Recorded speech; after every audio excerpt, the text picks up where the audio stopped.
Hi everybody. You guys are crazy. So the other day when I mentioned about the group cruise and everything, and email information is still down below.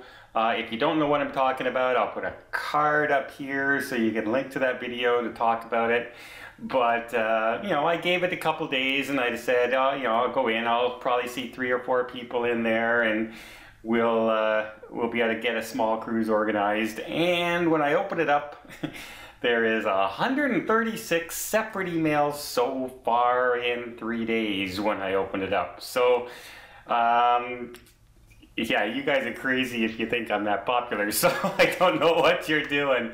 But just to say that, I'm extremely pleased that this thing might just happen. Even if we can only get like 20% of the people who sent me an email to go, it still would be a nice big large group, and I guarantee you lots of extras are going to be thrown in, and the larger the group gets, the more things I can get the cruise line to give us.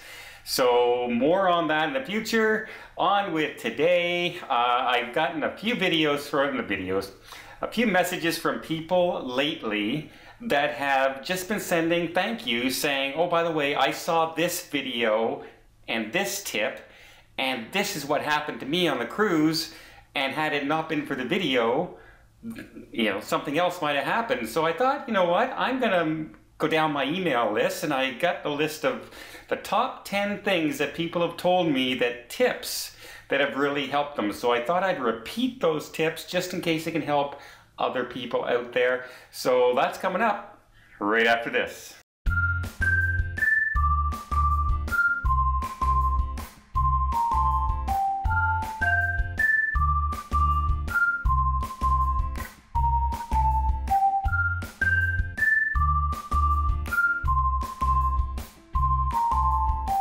Number 1, your passports. Make sure your passports don't expire within 6 months of the end of the cruise. So if you're going on a 20-day cruise and your passport expires within 6 months of the last day of that cruise, they may turn you away at the port. So always make sure that your passports are up to date, so you don't want to accidentally be heading to your cruise. You still think you have 2 months left on your passport, and the cruise line goes, sorry, that's not good enough. Number 2 is booking the shore excursion on your own or versus the cruise line. And I always say to people, if you're nervous about getting back in time, make sure you go through the cruise line, even though it's a little more expensive, but it's simple and easy and well organized and safe. Couple sent me an email saying that they were on a ship in Cozumel this year. They were going to book it by themselves, but decided to go through the cruise line after watching one of my tip videos. And sure enough, their bus broke down, and they were 3.5 hours late getting back to the ship, and the ship was still there waiting for them. That's the difference between booking through the cruise line and booking on your own. Number 3, this just happened. It's not bad weather out, so why do I need to book a pre-night hotel? As I say to everybody, book that pre-night hotel. It's so much easier to relax and get to the cruise ship, and if something happens to your flight, you have a day to get there anyway, so you don't have to panic about it. They decided to take the hotel, which they weren't going to do, and sure enough, the airport had the big power outage. And all these flights were canceled and delayed, and they would have missed their cruise had it been the day of their cruise. Instead, they had another day to get to the cruise port, had their cruise, and had a great time. So, as always, unless you're really close to the cruise port, I would always recommend going in at least that 1 day early. Number 4. Couple was on a cruise, and they took the advice of booking a later flight. There was a flight at 10 o'clock in the morning, and they figured cruise ship gets in at 6, that's plenty of time to get to the airport. Well, the cruise ship got in at 1 in the afternoon, so they would have missed their flights. But because they booked a 5 o'clock flight, they had plenty of time to get there, and there were no issues. So keep that in mind.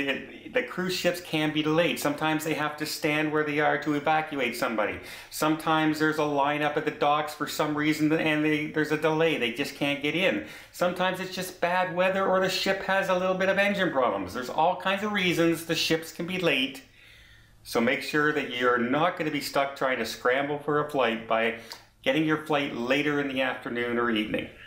Number 5, I kind of feel sorry about this one, but we always talk about booking that guaranteed crew cabin versus booking one on your own.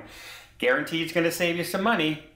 Booking on your own, you get to choose where your cabin's going to be. And these two couples, best friends, went on a cruise together, and one went the guaranteed route and one chose their own cabin. The ones who paid more for their cabin ended up paying about $250 more for their cabin. The ones who didn't got a cheaper price right under the bar with the live band that played till 2 in the morning every night. So they got no sleep. The other couple got lots of sleep.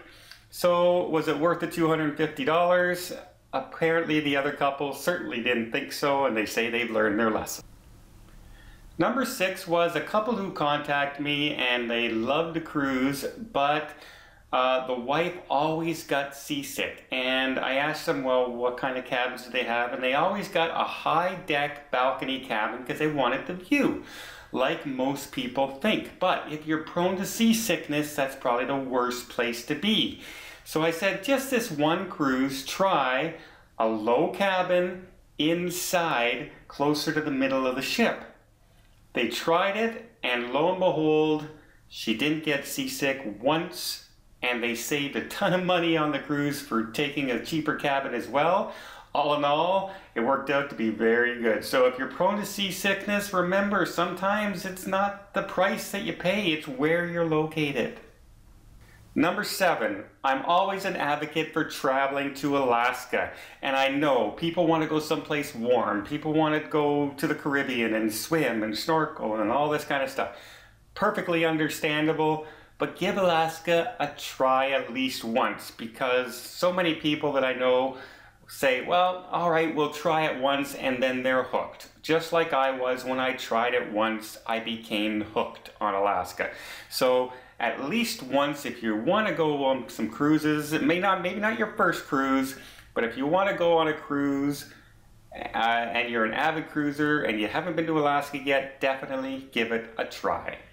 Number 8, a couple sent me a message asking if they could transfer a onboard credit, like they had the credit from the cruise ship that they were on before, and they've been on 3 cruises before, and this is the cruise they booked, and if I could help them have a more enjoyable experience. And I kind of asked them, you know, what was wrong kind of thing, and the couple was in their 30s.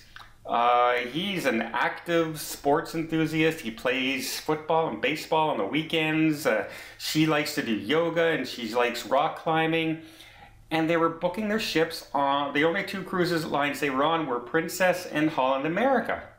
And then I said to myself, well, why those cruises? And they just said, well, they came recommended to them. So I had them try a larger Royal Caribbean ship with more things to do, like the flow rider and things like that. More activities on board because they're a younger couple, more active.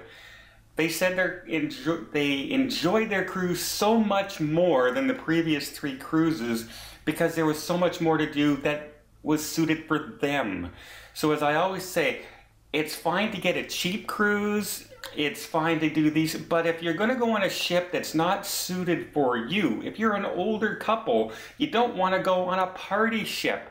If you want to have a relaxing cruise, you want to go on a ship that's for your age group and has your kind of itinerary. What's the point of going on a cruise to a ship that you're not going to enjoy just because it's cheap? So I always say, well, if that's the case, maybe save 1 more year and do the cruise that's right for you, because you won't regret it. You'll have a much better time. And that's how you fall in love with cruising, going on the right cruise, not just any cruise. Number 9, I always recommend, because I certainly did it all 14 days of my last cruise, check your bill. Every night, at least every second night.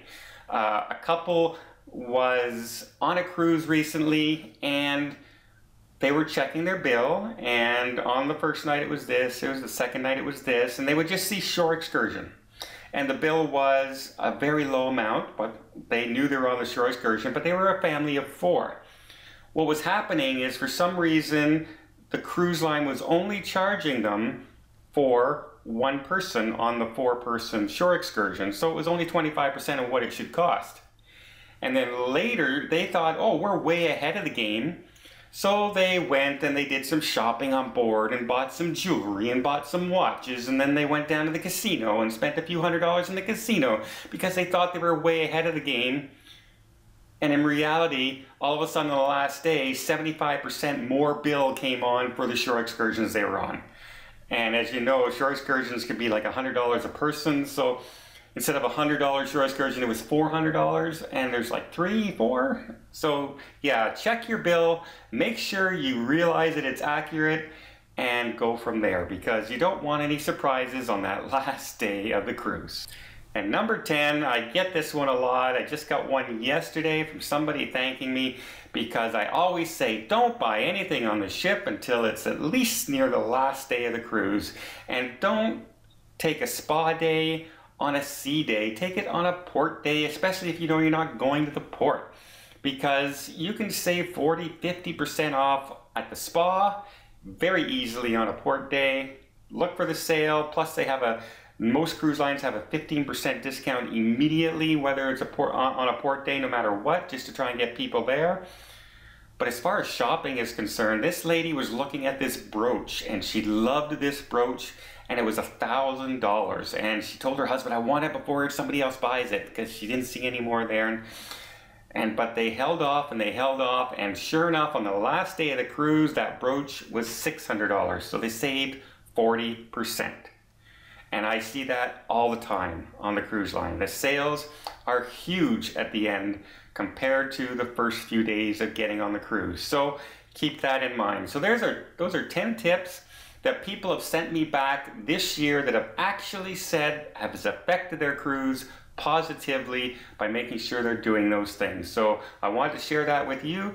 If you like this video, please give it a thumbs up. And you want to see more tip videos like this, don't forget to hit that subscribe button. And until next time, have yourself a safe and a great vacation.